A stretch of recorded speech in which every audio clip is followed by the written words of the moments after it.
पवन सुत हनुमान की जय। परम राम भक्त हनुमान की जय। आप सभी को श्री हनुमान जी के प्राकट्य महा महोत्सव की हार्दिक शुभकामनाएं। आज की वीडियो बहुत स्पेशल होने वाली है। आज हम उन शिक्षाओं की बात करेंगे, उन फैक्ट्स की बात करेंगे जो हनुमान जी के चरित्र में झलकती हैं और उनकी जीवन शैली ये उदाहरण है कि हम सबको अपना जीवन कैसे व्यतीत करना चाहिए। हरे कृष्णा। मैं काव्या बुद्धिराजा हूँ और स्वागत करती हूँ आप सभी का बीइंग कृष्णा कॉन्शियस पर।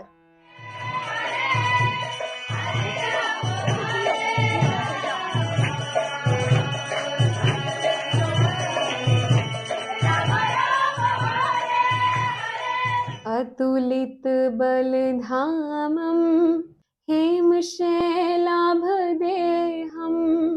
अनुजवन कृशानुं ज्ञानिनामग्रगण्यम् सकलगुणनिधानं वानराणां मध्येशं रघुपतिप्रियभक्तं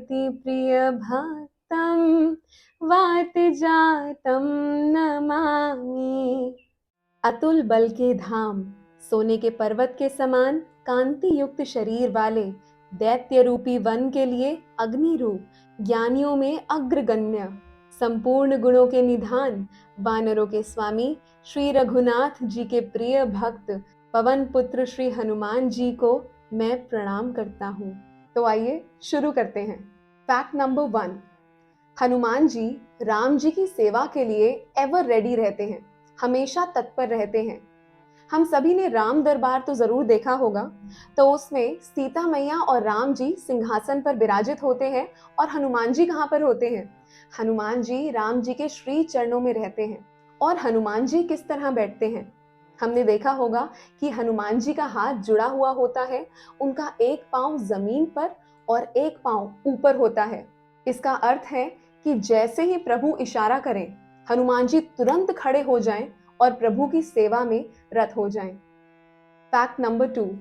हनुमान जी का प्रभु के प्रति प्रगाढ़ प्रेम। एक बहुत सुंदर लीला है जहां पर एक बार सीता मैया अपनी मांग में श्री राम के नाम का सिंदूर भर रही थी। तो हनुमान जी ने ये देखा और उन्होंने पूछा, मैया ये आप क्या कर रही हैं और ये आप क्यों लगा रही हैं?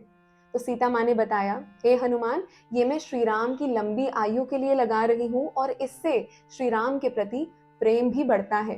तो हनुमान जी ने बोला, क्या ऐसा होता है? श्री राम की आयु बढ़ेगी यदि हम ये लगाएं तो? सीता मैया ने कहा, हाँ। हनुमान जी ये सुनकर बहुत आश्चर्यचकित हुए और प्रसन्न हुए। तो जब राजसभा में हनुमान जी आए, सब लोग उनको देखकर चौंक गए। सर से लेके पांव तक पूरे सिंदूर में भरे हुए थे। तो जब उनसे पूछा गया कि आपने ऐसा क्यों किया, हनुमान जी ने कहा, हे प्रभु, मुझे माँ ने बताया था कि यदि आपके नाम का सिंदूर लगाया जाए तो आपकी आयु उससे बढ़ती है। ये मैंने आप ही की प्रसन्नता के लिए किया है।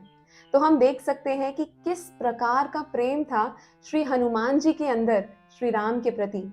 और इसीलिए आज जितने भी हनुमान मंदिर हैं, वहां पर हनुमान जी को सिंदूर का चोला भी चढ़ाया जाता है। तो ये दिखाता है कि हनुमान जी कितना प्रेम करते हैं श्री राम से। Fact number 3। हनुमान जी हमें सिखाते हैं कि यदि हमारे अंदर तीव्र इच्छा हो, इंटेंस डिजायर हो प्रभु को सर्व करने की, उनकी सेवा करने की, तो प्रभु सारे अरेंजमेंट्स करवा देते हैं, सब कुछ प्रयोजित कर देते हैं। एक बहुत सुंदर लीला आती है जहां पर जब संपाति ने बताया कि रावण सीता मैया को उस पार लंका में ले गया, तो चर्चा शुरू हुई कि आखिर कौन जाएगा समुद्र को लांघ कर और वापस भी आएगा ये देखकर कि सीता मैया किस हाल में है, क्या वो ठीक है, क्या वो सही सलामत है। तो जितने भी वानर थे उनमें से कोई भी समर्थ नहीं था, लेकिन हनुमान जी के अंदर ये तीव्र इच्छा थी कि मैं अपने प्रभु श्री राम की सेवा कर सकूं। तो इस तीव्र इच्छा को देखकर श्री राम ने सब कुछ प्रयोजित किया और जामवंत के माध्यम से हनुमान जी को ये स्मरण करवाया कि हनुमान जी, आप बहुत शक्तिशाली हैं, अभी उचित समय है श्री राम की सेवा में रत होने का। आप में ये सामर्थ्य है कि आप इस समुद्र को लांघ कर जा सकते हैं और वापस भी आ सकते हैं। तो हनुमान जी हमें ये दिखाते हैं कि अगर हमारी सिंसियर डिजायर हो, तीव्र इच्छा हो भगवान को सर्व करने की, उनकी सेवा करने की, तो भगवान भी सारे अरेंजमेंट्स हमारी फेवर में करवा देते हैं ताकि हमारी सेवा उनके लिए ठीक से हो सके। फैक्ट नंबर 4, हनुमान जी अपने चरित्र से दिखाते हैं कि किस प्रकार एक जीव को अपनी इंद्रियों के वश में ना होकर अपनी इंद्रियों को अपने वश में रखना चाहिए। ये रेगुलेटर जीव के पास होना चाहिए। एग्जाम्पल के लिए एक लीला आती है, जब लंका में हनुमान जी की पूंछ पर आग लगाई गई तो उन्होंने अपनी इंद्रियों के वश में आकर ऐसा नहीं किया कि पूरी लंका जला दी। नहीं, उन्होंने 2 जगहों को छोड़ दिया, जिसमें से एक था जहां सीता मैया विराजित थी, अशोक वाटिका, और दूसरा विभीषण का घर।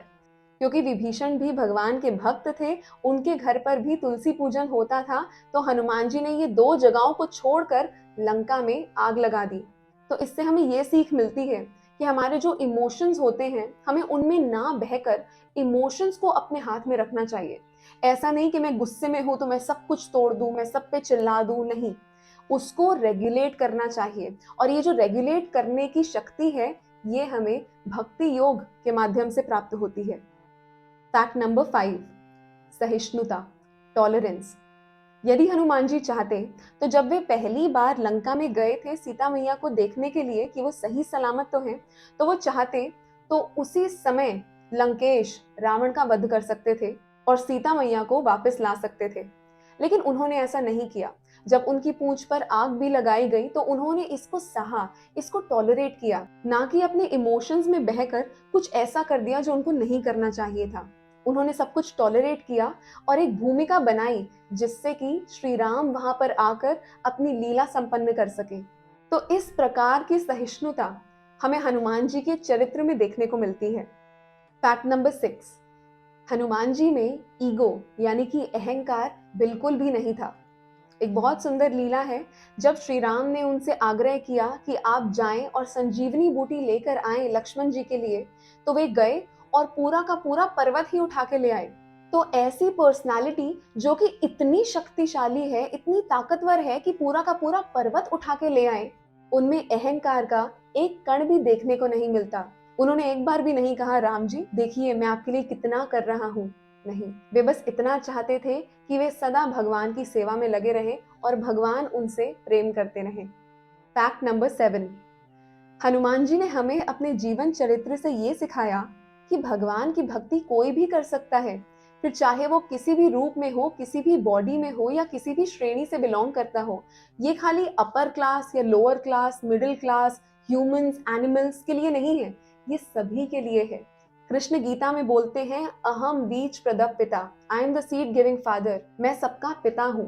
तो वो ये नहीं कहते कि मैं खाली मनुष्य का पिता हूँ या मैं खाली जानवरों का पिता हूँ, वे कहते हैं मैं सभी जीवों का पिता हूँ। I am the seed giving father of all the living entities. तो जितने भी जीव हैं, फिर चाहे वे किसी भी शरीर में हो, चाहे एक चींटी हो या फिर एक बहुत बड़ा व्यक्ति हो, भगवान कहते हैं कि मैं सभी का पिता हूँ।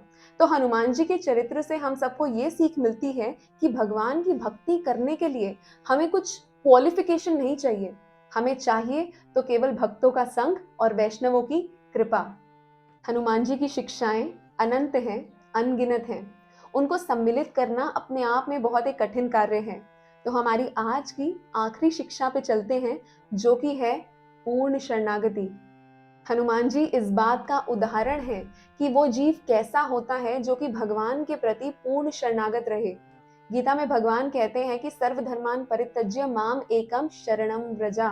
वे कहते हैं कि सारे धर्मों को त्याग कर मेरे प्रति पूर्ण शरणागत हो जाओ। लेकिन शरणागत कैसे हुए, इसका उदाहरण हमें हनुमान जी के चरित्र में देखने को मिलता है। वे जो कुछ भी करते थे भगवान श्री राम की प्रसन्नता के लिए करते थे, और वो चीजें जो भक्ति के विपरीत हैं उन सभी को त्याग देते थे। अनुकूलेन कृष्णा अनुशीलनम, वो चीजों को एक्सेप्ट करना, धारण करना जो कि भक्ति के लिए अनुकूल है, और उन सभी चीजों को त्याग देना जो कि हमारी भक्ति के लिए फेवरेबल नहीं है या फिर जो हमारी भक्ति के अगेंस्ट है। एक सुंदर लीला आती है कि जब श्री राम का राज तिलक हो रहा था तो सबको कुछ ना कुछ भेंट में मिला था। हनुमान जी को रत्न जड़ित एक सुंदर माला प्राप्त हुई। तो जब उन्हें ये माला भेंट में मिली, वो एक एक मोती को निकाल कर परखते और फेंकते गए, फिर दूसरा मोती निकालते, फिर परखते, फिर फेंक देते, फिर तीसरा निकालते। तो उस सभा में उनसे पूछा गया हे हनुमान, ये आप क्या कर रहे हैं? ये तो आपको भेंट में प्राप्त हुआ है, तो आप एक एक मोती निकालकर इस तरह से माला को खराब क्यों कर रहे हैं? तो हनुमान जी ने कहा कि मैं हर एक मोती को देख रहा हूँ कि क्या इसमें मेरे प्रभु का नाम है या नहीं। तो यदि कोई ऐसी वस्तु जिसमें मेरे प्रभु का नाम है, वो मुझे मेरी जान से भी प्रिय है, लेकिन कोई ऐसी वस्तु जिसमें मेरे प्रभु नहीं है, जिसमें मेरे प्रभु श्री राम का नाम नहीं है, उस वस्तु को मैं त्याग देता हूँ। और इसी लीला में जब हनुमान जी ने अपने हृदय को दिखाया, तो उसमें सीता और राम के दर्शन हुए। सीताराम हनुमान जी के हृदय में साक्षात विराजित हैं। और यही तो गुण है एक शुद्ध भक्त का, एक प्योर डिवोटी का। कृष्ण कहते हैं गीता में कि मैं अपने भक्तों में वास करता हूँ और मेरे भक्त मुझ में वास करते हैं। तो आइए आज के इस सुंदर दिन को, जो कि श्री हनुमान प्राकट्य महामहोत्सव के नाम से विख्यात है, इस दिन को हम हनुमान जी, जो कि राम के भक्तों की श्रेणी में सबसे आगे आते हैं, उनसे दिल से, अपने हृदय से ये प्रार्थना करें कि जो प्रेम उनमें श्री राम के लिए वास करता है, उसका एक कण भर भी हमें प्राप्त हो और हम उनके जीवन चरित्र में दिखाए गए उदाहरणों का सहारा लेते हुए अपने जीवन को भी उसी प्रकार से ढाल सके। सियावर रामचंद्र की जय, पवन सुत हनुमान की जय। जय जय श्री राधे श्याम, जय श्रीला प्रभुपाद। हरे कृष्णा।